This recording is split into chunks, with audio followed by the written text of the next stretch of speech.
جو لوگ اپنے محسنوں سے غداری کرتے ہیں وہ کبھی کسی کے خیر خواہ نہیں ہو سکتے۔ پارٹی کا بیانیہ میرے لیے حکم کا درجہ رکھتا ہے۔ نیازی حکومت نے عوام کو مہنگائی، بد امنی اور لاقانونیت کا تحفہ دیا۔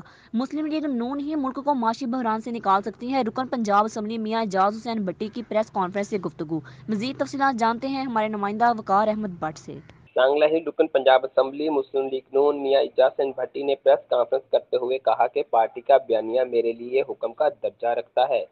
جو لوگ اپنے محسنوں سے غداری کرتے ہیں وہ کسی کے بھی خیر خواہ نہیں ہو سکتے۔ نیازی حکومت نے عوام کو مہنگائی، بدامنی اور لاقانونیت کا تحفہ دیا۔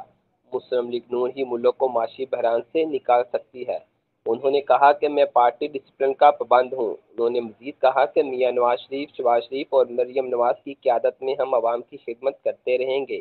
میاں اعجاز حسین بھٹی نے کہا کہ میرا دامن صاف ہے۔ میں نے سیاست کو اپنی کمائی کا ذریعہ نہیں بنایا، بلکہ اپنی زمینیں فروخت کر کے صاف ستھری و تعمیری سیاست کو فروغ دیا۔ لیکن افسوس وہ لوگ مجھ پر تنقید کر رہے ہیں جنہوں نے لوٹ مار اور کرپشن کی۔ میاں اعجاز حسین بھٹی نے کہا کہ تحریک انصاف کی حکومت آخری سانس لے رہی ہے۔